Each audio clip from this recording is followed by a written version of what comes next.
Hi friends! Today I'm so excited kasi i-share ko sa inyo ang one of my favorites na sweets, okay? Today we are going to make muffins and okay, so simulan na natin. I'm going to put everything in the description, okay? So for this muffin, we are going to use 200 grams of flour. You can use all-purpose flour. And then, this is very important. This is zarame.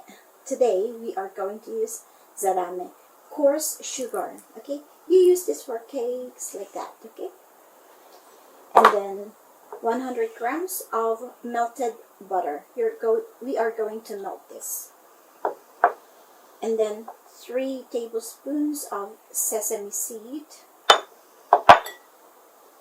3 tablespoons of milk. Very, very important. And then we're going to beat the eggs. We need 3 eggs. And the star of the show, this one. Okay? How do you say this in Tagalog? We say spark. I don't know how to say this, but we use colorful sugar, colorful coated sugar. Okay, please comment down below. Okay, what was this? Okay, and then did I miss anything? 3 tablespoons of milk, and we need 6 grams of baking powder. Okay, and for later po, after baking this, we're going to we are going to need probably I'm going to use half of this, and then granulated sugar. Hindi ka na, simulan na natin.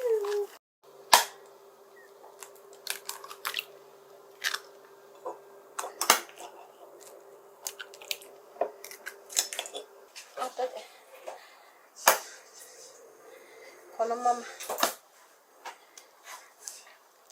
Isya. Kainin na natin.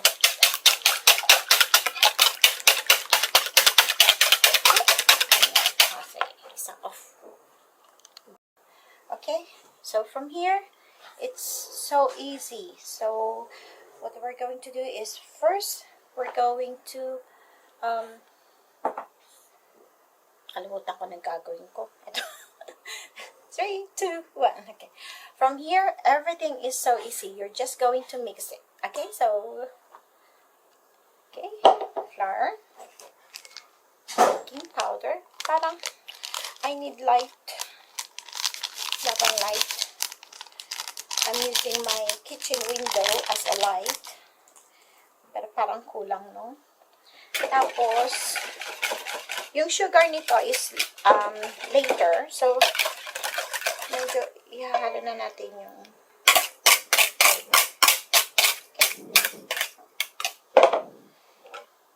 okay. We're going to mix everything. This one. Okay, and then milk. Okay. Haluin lang natin ito ng konti. Pag halo-halo na siya ng konti, ganito, no?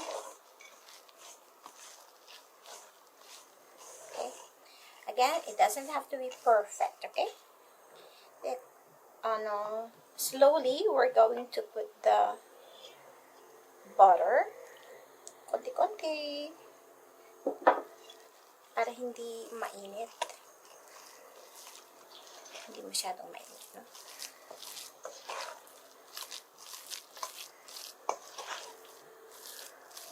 Okay.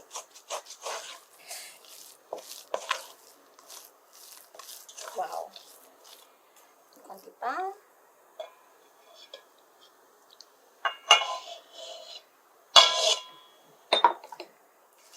Sa panghalo. Ganyan lang siya.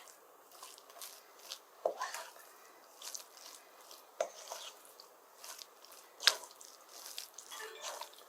Para siyang croissant, no?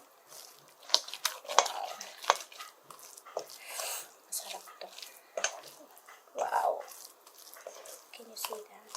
Okay. Okay. Pour na natin yung butter. Lahat. Okay. From here, wow.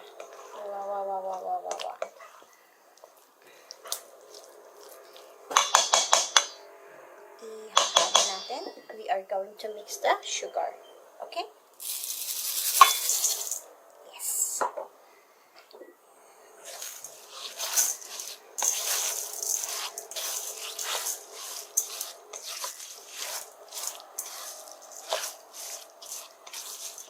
Wow.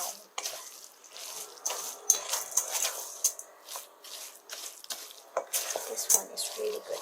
And haluin lang natin siya. Let's mix it until, okay, until well mixed, okay?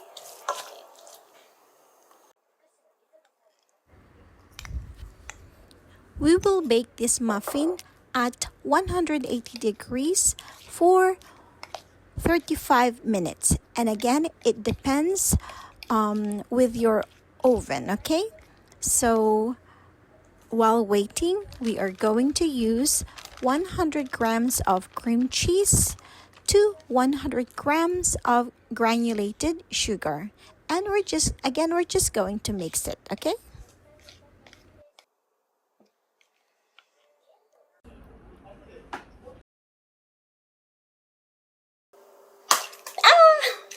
Sipay. Ba yan? Muikay. Oh my goodness. Ay, sayang naman yan. No, I'm going to use that. But not for the cake. Malinis naman ang aming table. Oh, naku. Okay.